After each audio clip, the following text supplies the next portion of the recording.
Christmas, camera. Merry Christmas, audience. God bless us, everyone. Oh, hey, cut it. What's going on here? This is my show, Tiny Tim. Sir, I'm just trying to spread some Christmas cheer for all to hear, sir. Christmas? I hate Christmas.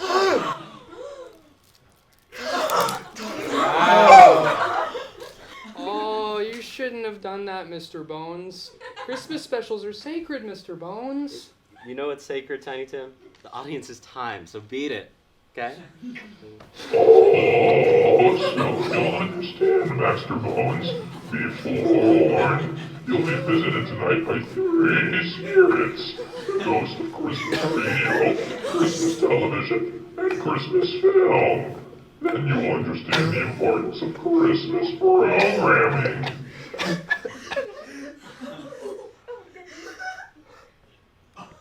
Okay. Hi. I'm Baxter Bones, and welcome to episode 2 of The Hourglass. Yeah! Thank you. We got a great show for you tonight. We got 5 films, 25% increase from last episode. Yeah! So, without further ado, let's give it up for our first film of the night, Screen by Cameron Coburn. Woo!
Let's suppose that you were able.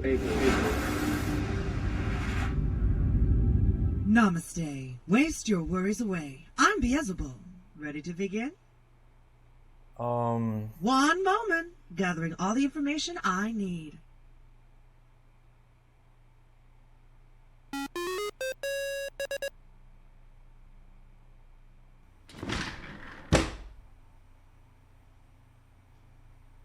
Long time no see. Becca? What are you doing here? What are you doing making our office look so dirty? I'd argue it adds culture. Wow. I haven't seen you since...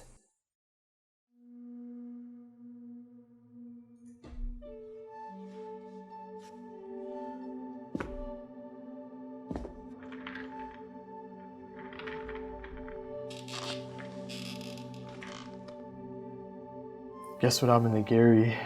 What? Gary cheated with the secretary. No, Jasmine? Yup. Oh my god. Oh, what's that one lady's name? The one with the walker. Dinah! You're thinking of Dinah! Yeah. That fossil continues to walk.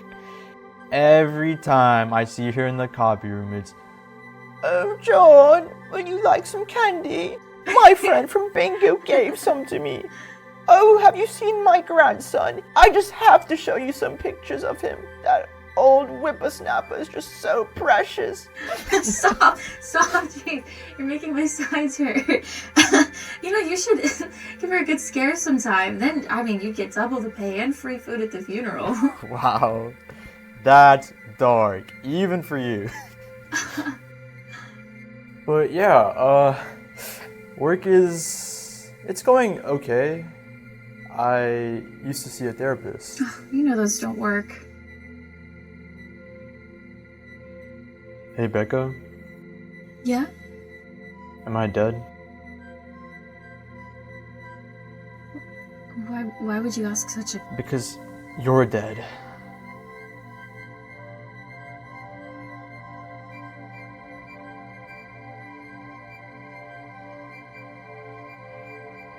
It was nice while it lasted. I guess we're in the same boat now. It was nice seeing you, Becca. See you soon, John. Namaste. Waste your worries away. Congratulations. You have passed on. Was it just as you imagined?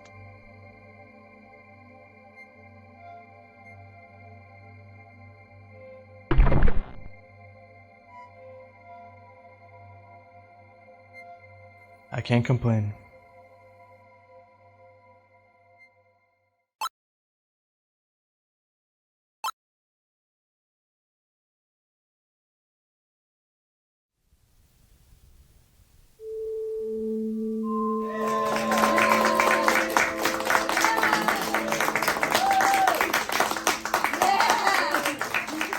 Wow, wasn't that something? That was great. That was sure. Oh, hey, what's this here? Baxter, I'm in your walls. I'm in your head. I'm on over 100 full-time channels across the continental United States. I'm the ghost of Christmas radio. Okay, and what's your whole spiel? Since the dawn of remote auditory listening, I have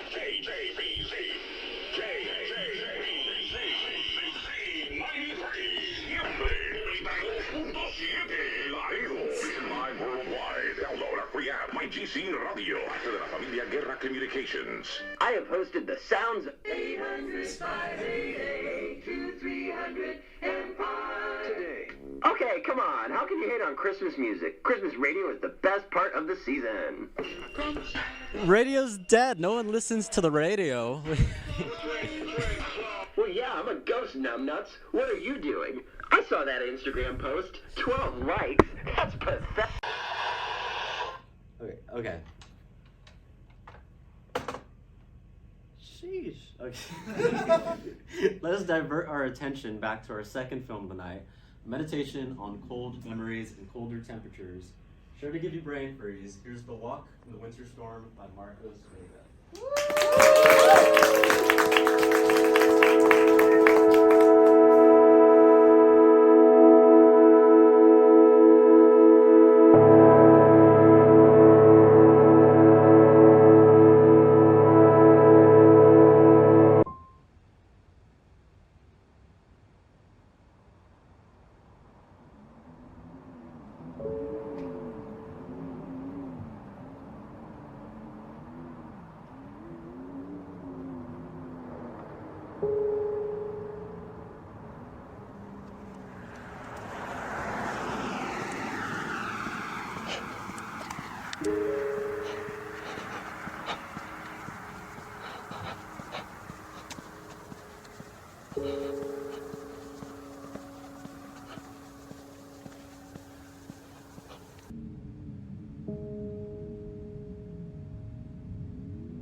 Man, was that a stone cold stunner of a film?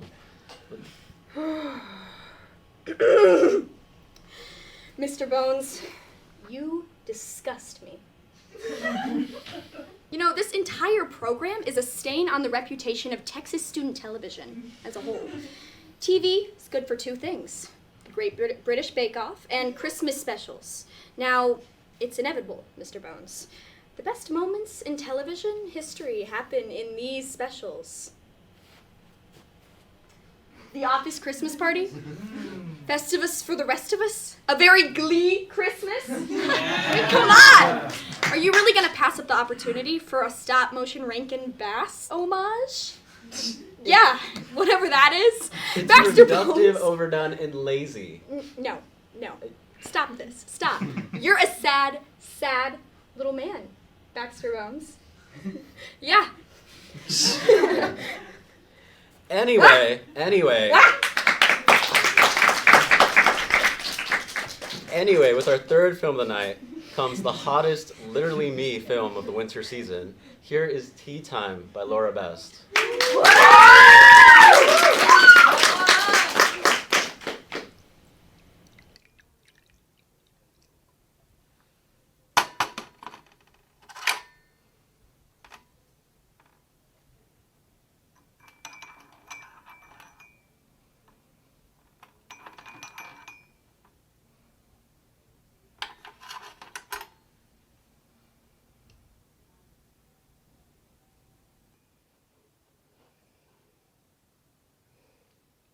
What do you want? Well, hello to you too. You can't keep showing up like this. I'm never gonna want to do this. Oh, sweet thing, never say never. Can't you just do it on your own? I don't want any part of your scheme or whatever this is. But I'm so bored. And this guy is easy. You don't have to. You've been keeping me all locked up. I miss playing with you. And he's so unequivocally. How would you feel about playing a little game right now? No. Please, God, no. It's really only a two-person game, if you play it right.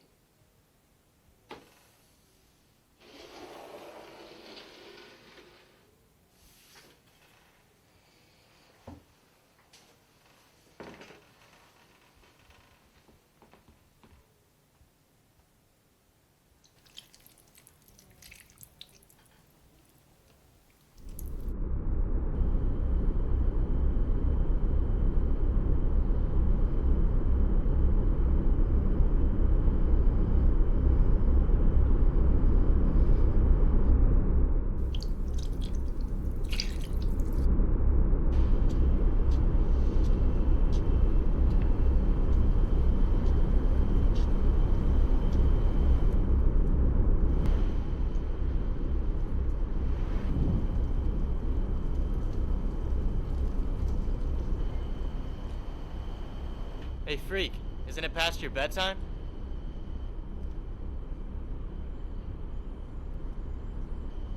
Whoa, what's going on here?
Okay, so I think I get the pattern here now. So the Ghost of Christmas Film, if you can just come out now. You got me. Martin Scorsese, you're the Ghost of Christmas Film? Yeah, that's me. Who would have thought, huh? But you're alive, you're not dead. Well, you see, that's where you're wrong, Baxter. You see, I'm alive, but I'm dead. You're right in that, yes, I'm physically alive. But you're also wrong, I'm dying. We are dying. My next film's gonna be on Apple TV, for God's sake. And there's no more films more true to the essence of cinema than a Christmas picture. My God. Now, Baxter, I heard you ain't been a good fella this holiday season, and I don't think it's too late to turn your tune around.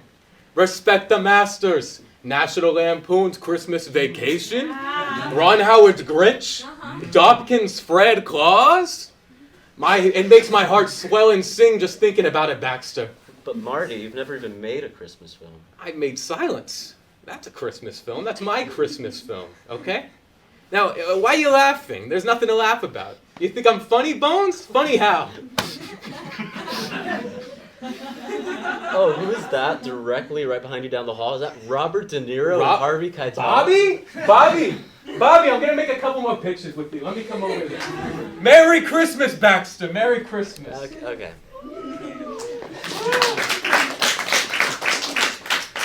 Okay, well, I'm sure, anyway, Marty would agree that our next film is true cinema.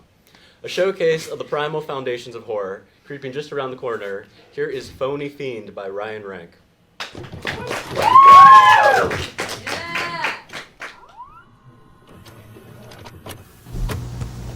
Yeah.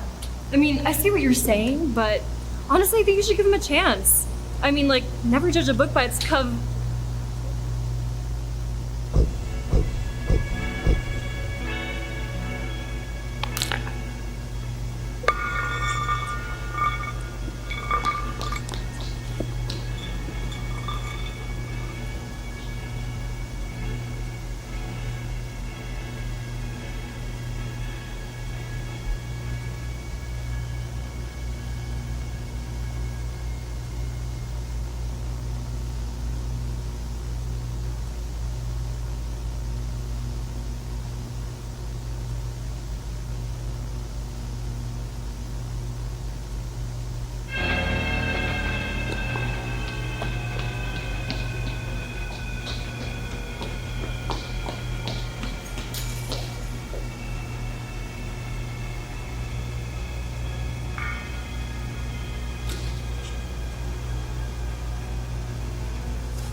You dropped me.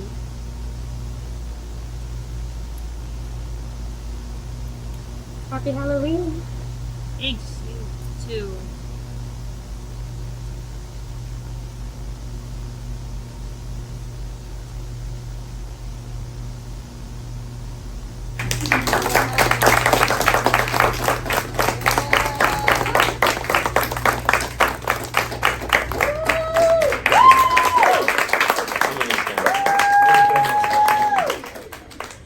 Now, over these past long 3 minutes, I've done a lot of reflecting. I have been cold and hard on others for not having the same cynical view of the world that I carry with me every day.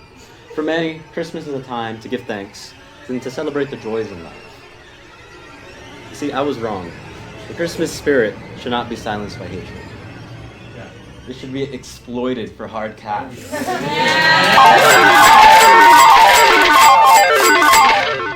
I get it now. You know, Merry Christmas to everyone.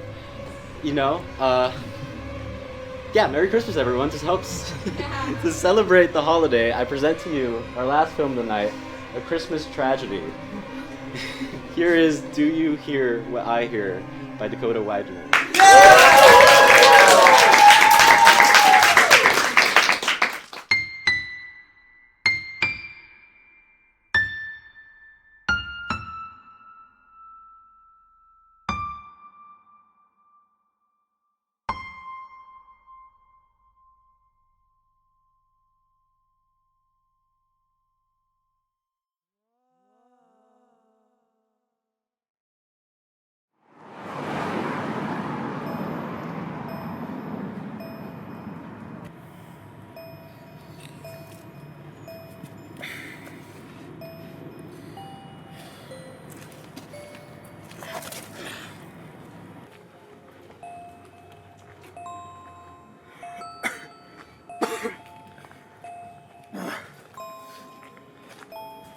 Excuse me. You have a cigarette? No, sorry.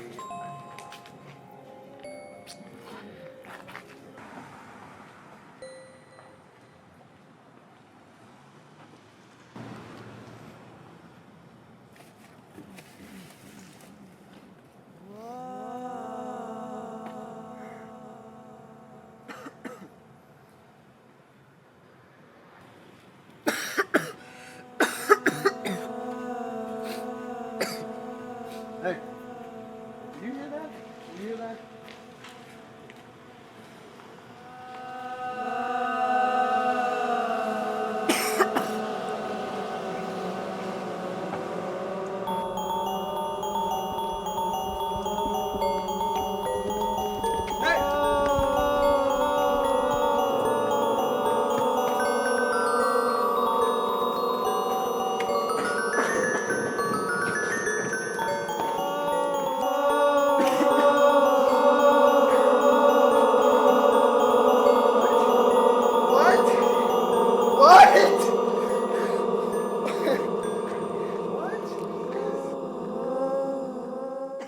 You hear it, don't you?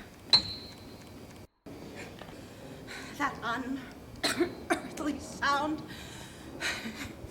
is the angel of death, and it's coming for you, sinner!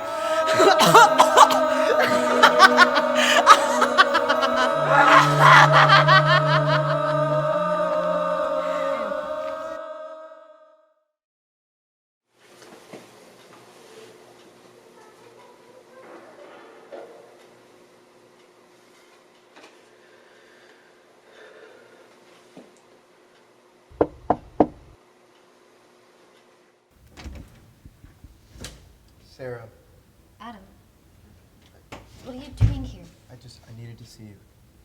Okay. Merry Christmas, by the way.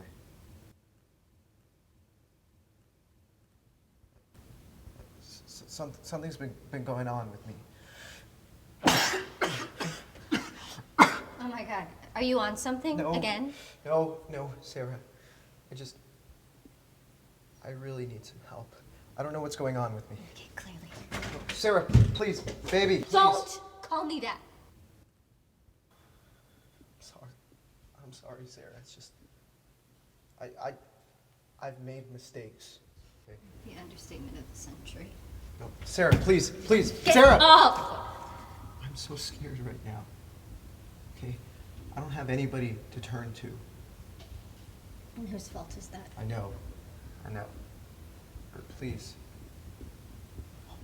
Oh, God! God, please, no! No!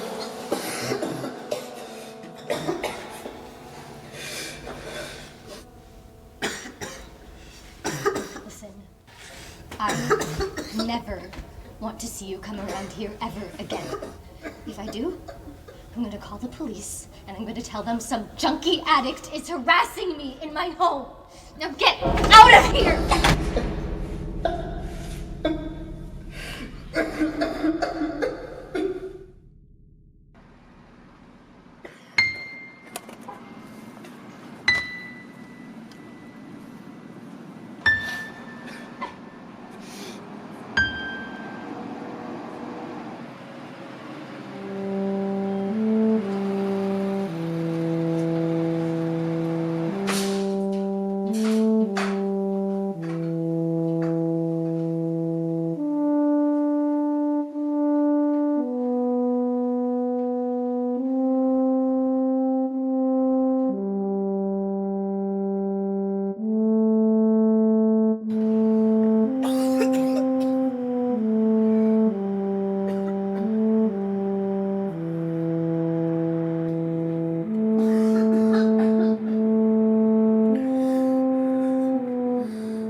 I'm sorry.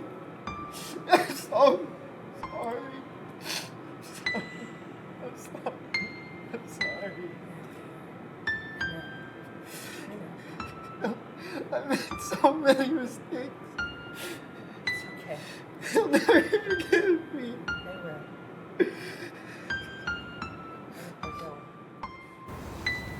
And they're just gonna have to wait a long time to be happy. But you don't have to wait. In fact, there's an entire party waiting for you. You ready? Anyway, you still need a light?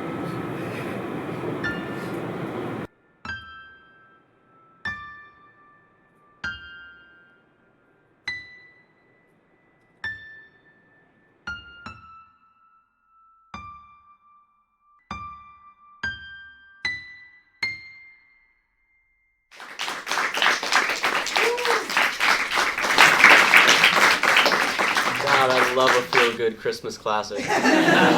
Stick around for our last segment of the episode, Bones and All, in which we'll be talking with the filmmakers whose films you just saw tonight. So stay tuned for that. Yeah. Okay, and we're back with our lovely directors, writers, producers on these projects right here.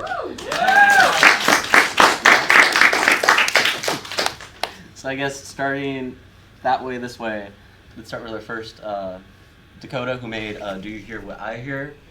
Did you always envision yourself as the angel of death? I like to... Oh, yeah. Yes. Okay. You know, your film was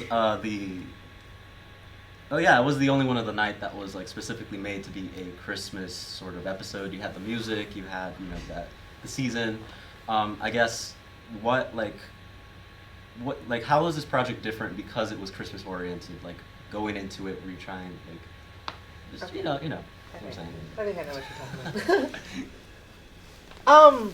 Well, the reason I always just like Christmas, and I always like the idea of Christmas is kind of a creepy time, and accentuating that, especially with like a Christmas Carol. And I wanted something like that. I wanted something with like using the iconography of Christmas a lot, and just because this is a story about for me, like, kind of what Christmas is about. There's kind of like the artificiality of Christmas, and then there's like the true compassionate part of Christmas, which I think is what the angel represents.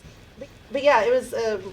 It's just using the image of Christmas in a way that I felt really brought out this idea of kind of like the whole angel and the music. And I like using the Christmas music. It was composed by the fabulous Violet Stewart, the one and only. And yeah, and I just think there was a lot of potential for a really great, and also it's just, Christmas time, lean into the holiday. That's my motto, even though I'm not wearing a Christmas themed sweater. Awesome, yeah, that's great. Cameron, your film is an interesting one because that was, the first draft of the screenplay was done in about September. And now here we are in December after many changes. It underwent many changes to the final product that we saw today. So can you kind of maybe guide us a bit through how the film changed from that initial pitch that you gave us to what we saw on screen today?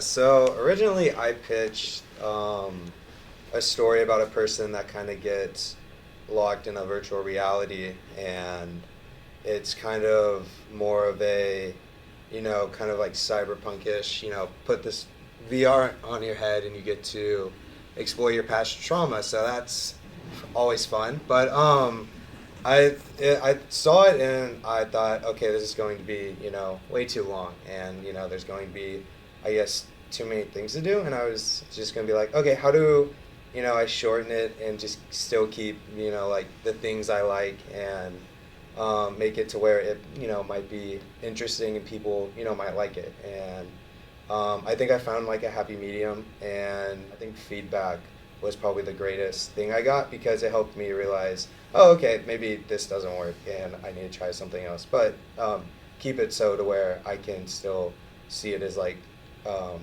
something that I originally had planned. But yeah.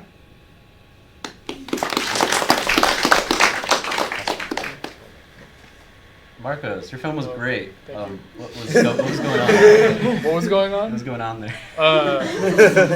Yeah. I guess what was going on was there's a protagonist who is dreading the winter.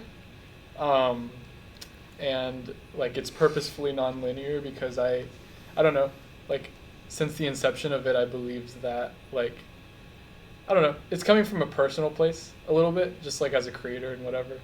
And I just knew that if I tried to attach like semantics to it, like maybe not semantics, but like details, like give it a name, give the person a name, and give it a story, and give it some sort of motivation, like I just knew it wouldn't feel as rewarding to like see it as like a finished product. And like I don't know, to keep it vague makes me feel like it's more universally like accepted as like a work. So a lot of it was like instinct and like just it was a very holistic like experience just making it. So yeah, intuition. Yeah. Yeah. Awesome. Yeah.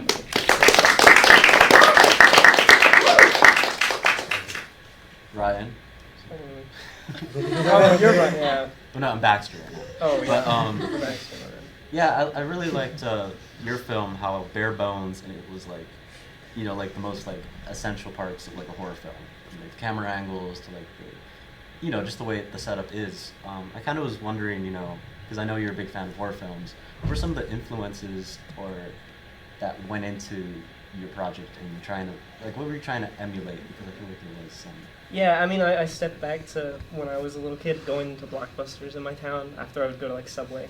And I would always go to the horror section in the back, and there was always, like, a few VHS tapes, because I could never really play them unless I went to my grandmother's. And they had, like, cobwebs and dust on them, and there's, like, these old movies with cool covers. And so I was like, let's take, like, that vibe and turn that into, like, a slasher story.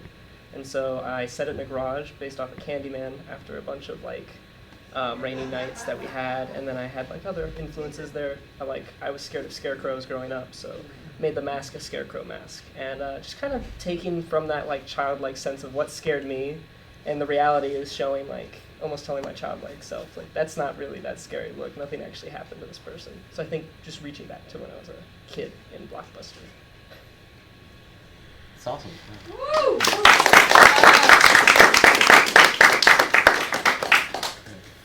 How much of that was a true film? Like a true story? I've ruined it. I was hoping no one would ask that, so no answer. Okay, you did make that film for your 318 class. You know, what was it like trying to make a film under like the constraints of, you know, like for a class rather than just something that you're doing all the time? Decently stressful because this was kind of like my first like real project, I think, that I've like done completely by myself. So trying to do something that like has minimal dialogue and also is like under 4 minutes is kind of difficult. But yeah, it was fun. Good project, I think. Yeah, great.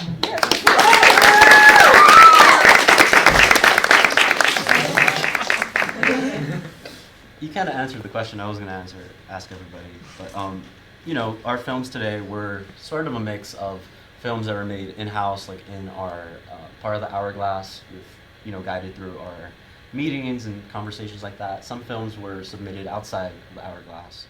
You know, especially in this part of the year, it's so hard to get outside work done outside of class. So what was it like trying to make these films, you know, under the constraints of like finals and being a full-time student?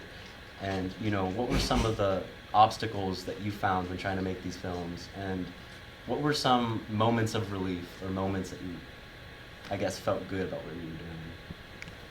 A bit of a long-winded question. Well, it was absolute hell, let me tell you that. No. This was actually a really fun process from like writing. The biggest challenge was like filming around Thanksgiving.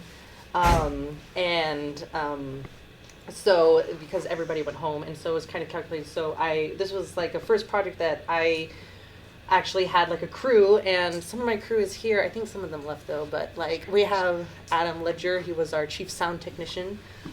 He held the microphone.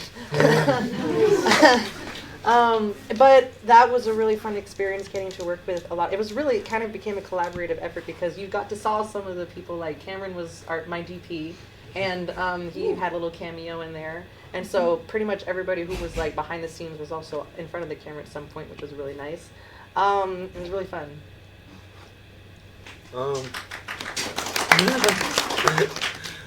Yeah, it was, I guess like leading up to it was very, you know, stressful. I mean, I enjoyed creating like, you know, like the animations and icons for like this stuff and all that, and, you know, doing the shot list and everything was really fun.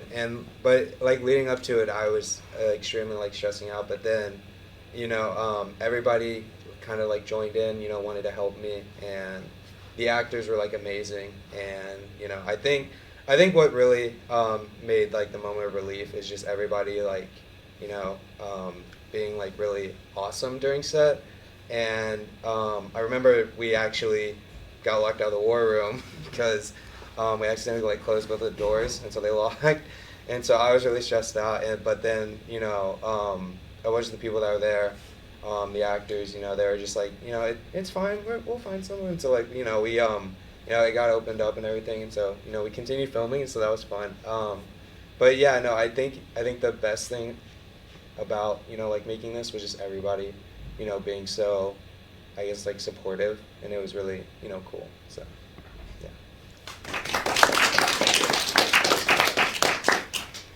So mine was submitted for class for 318, and I guess it's like, I want to say it's like submitting that project through 318 was like simultaneously like the worst and best thing that could have happened to me. Only because like just on an exterior level, like there was a part of me that didn't feel comfortable getting that like vulnerable in a college class for like anything. Like and I guess having the restraints and having the limitations, and you know, there was a rubric and things had to be certain ways, and you know, just that I think just having those things present makes me like spiteful or a little bit rebellious of like what I'm allowed to do or what I'm allowed to create. And so in a way it really helped me like I had a deadline, and I hate deadlines, but like sometimes I need them, you know. sometimes when I don't have limitations, I get stuck in a spiral, and I'm like, you know, this could be anything. And it's when I get to that point, it like, you know, because it could be anything, why couldn't it be better? And so, yeah, to submit it for 318 was just like such a huge relief, because like, you know, people have responded to it well, and I was so afraid that it wasn't going to translate, but that was just, I was projecting my own insecurities about my own work onto like everybody else and what they thought about it. So I just got it out there, and that was like the best thing that could have happened, because I was stuck not doing anything artistically for like so long. So yeah, that's, yeah.